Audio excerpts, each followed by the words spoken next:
So this video is to learn to use a dip pen or a calligraphy pen of sorts. I have some materials laid out ready for us to use here. We have a pencil, a mechanical eraser, ruler. I've already clipped our paper to our clipboard. Um, I use a rolled up towel to rest my arm on while I write. It is a kind of a hack that I've discovered that helps steady my arm. And my arm doesn't get as like tired and achy. Then I have some inks that I'm going to utilize. These adorable pen rests that I use. Uh, Underneath what I write on, I have this, it's just old paper. You can see that it's just kind of been used for other things. So if ink spills on it, it's not the end of the world. You can kind of scribble on it to kind of get your pen going if you need to. I also keep a scrap of paper handy for the same reason. So you don't mess up whatever you're writing on. You can just quickly scribble out on to some scratch paper instead. Then I have a piece of cardboard. It's good for weighting down the end of what you're writing on, but also it kind of helps guide as you write to kind of keep things level if you're writing on something that doesn't already have lines. And you can also use the ruler to kind of guide as well, or you can lightly draw out lines and erase them later. That's, you do you, live your best life. But I like to do this method. It's just my thing. It's not the end of the world if it's not straight. It's, nobody really cares. Nobody's gonna go and get a ruler out and, oh, your lines aren't straight. And if they do, really, that's their problem, not yours. So yeah, those are kind of basic tools that we're using today. I'm going to start out with black ink because I feel like maybe it might be easier to see with this setup we have going here. And I'm a lefty, so we'll see how this works. I'm not gonna utilize our pencil and eraser situation here. I have them out just to say if you want to, you can. Those are options. If you wanted to draw out your letters beforehand lightly onto your paper and trace them with your ink, by all means, that is something you can do, and no one should ever judge you for it. If they decide to judge you for it, again, that's their problem, not yours. There are no rules when it comes to art, when it comes to writing and to doing these things. It is what makes you happy, what makes you comfortable, and at the end of the day, you've taken the time to write something and to do something pretty for someone else, for yourself, or just for the expressive time to do something with a really interesting medium. So if someone wants to get all judgy and judge you, again, their problem, not yours. So if you want to draw out really pretty letters and trace them with the ink, perfect. Do that. Great. I'm not going to do that today. What I typically do is I typically do my own handwriting, because that's just what I do. I have no problem with my own handwriting, and I feel like if you decide to judge me on my handwriting, well, that's your problem, not mine. So here we go. I'm gonna just take my ink. Again, we're using the black. This is a brand that I got from a local vendor. I'm not 1000% sure where he gets his ink from, so can't really say. This is a brand that came from Amazon. And it just kind of, yeah. So, but you can also get this ink from, you can get ink from Michael's, the craft store. I don't really know anywhere else that you can get ink from. I haven't really checked. I'm really a fan of this JP's ink guy. It's just really great ink, especially for left-handers where we kind of tend to smudge over our own stuff because this ink dries really quickly. So you want to, you see this nice little groove in your pen. Usually your pens will have one. You really don't want your fingers lower than that on your pen. Mainly because you're going to get ink all over yourself if you're, kind of down here on your nib and, all up and all choking up on your nib. So I would suggest staying up here if at all possible. I have issues with that, so I do, hold here. And that's fine. If you hold down here, you're going to get ink on yourself. Your pen should be facing, as you write, this part should be facing towards you or towards up. And when you dip, you don't want to dip past, this point. Otherwise, you're going to get ink on yourself. Getting ink on yourself is annoying. One thing I've discovered that gets the ink off kind of well is shaving cream. I don't know why that works. Another thing is mouthwash, but it has to have alcohol in it. Or if you happen to have like hand sanitizer, that's not something we can waste these days, but if it's not a pandemic and you happen to have hand sanitizer, go for it. So we dip our ink in, and I'm kind of running low, so I have to and I don't really care if I get ink on me, so you live your best life. If you care, then do what you have to do to not get ink on you if you care. And some people have really fancy like ink wells and other things. I do not. So what I typically do is I start off with a little bit of scratch paper so I don't get it on my, kind of get it going. And then I'm going to go to our paper. Again, I'm resting my arm on my towel, rolled up towel here, and at this angle so you can see. I'm just going to start writing.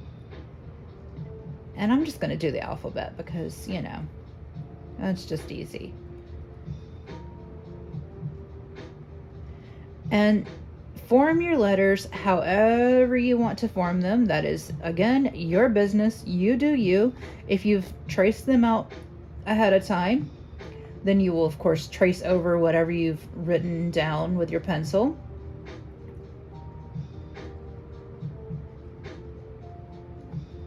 And then, let's see, let's make that.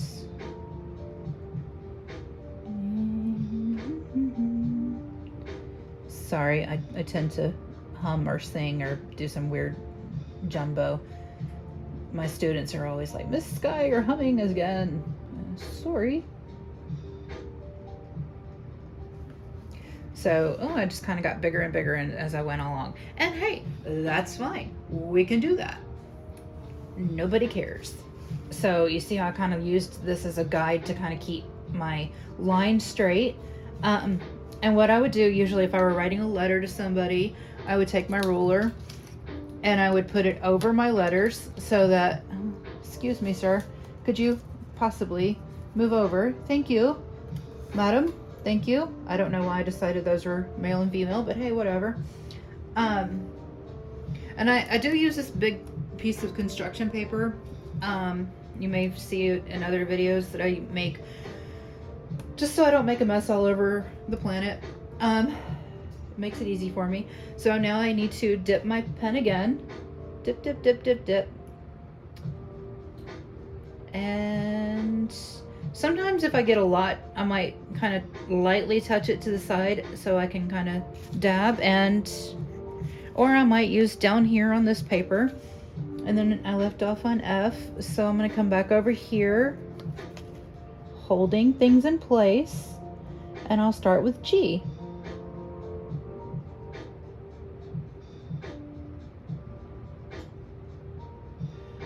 And so we'll just keep going.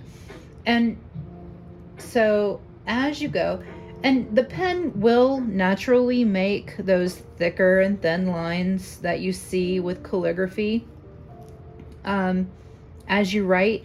And again, you want this big flat part of the nib, no matter which nib you're using, because I know that some pens you change out the nibs.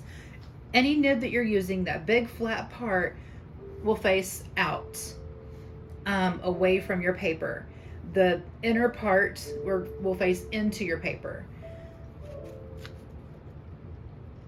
And then, so it'll naturally make those big thick lines and those little thin lines as you write. And as you press down, and you don't have to press down really hard. You can decide to, let's see. And you can correct things if you want. You can, let's go up a little. See, no big deal. There are no rules. You make the rules. It's your art.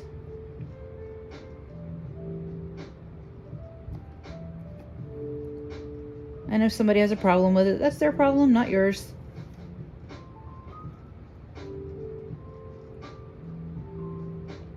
See, it made that lovely little thin line there. And when you do things quicker, it'll make a thinner line. And if you do it like kind of slower, it'll make a thicker line. It is really, let's see if I'm closer to the camera down here. So your quick lines tend to be thinner, and your slow lines tend to be thicker, because you're using a little bit more time on that, so you're using more ink on that. So when you're making something like an O, you can start off real slow and then swoop up real fast. So you have a real thick side and then a real thin side. Or like a T, you can go real thick and then real thin. Uh-oh, I'm out of ink. So let's try that again. I'll put some more ink on. And since this is our scratch paper. Now sometimes you might get like a huge blot, which is why we do our scratch paper first. We don't want to ever go from our inkwell to our main paper, because you might have too much ink on and then you'll get a huge blot, and then it's just like you've ruined what you're doing, and you might have to start all over, or you have a huge blot, and you might get frustrated with yourself, and it's a thing. Okay, so let's try this T thing again. So you have a thick cross, and then whoop, real thin. So you can make just kind of interesting lettering doing those kind of things. Or like if you're drawing something, let's see, like a flower. Let's see, if you're drawing, you're just gonna draw your outside, because when we draw like flowers, things that are closer to us tend to be like darker. And things that are like further away tend to be like lighter. So you want that like darker kind of, and then like the thinner parts will be like the lighter bits. That's a terrible flower, but you get the point.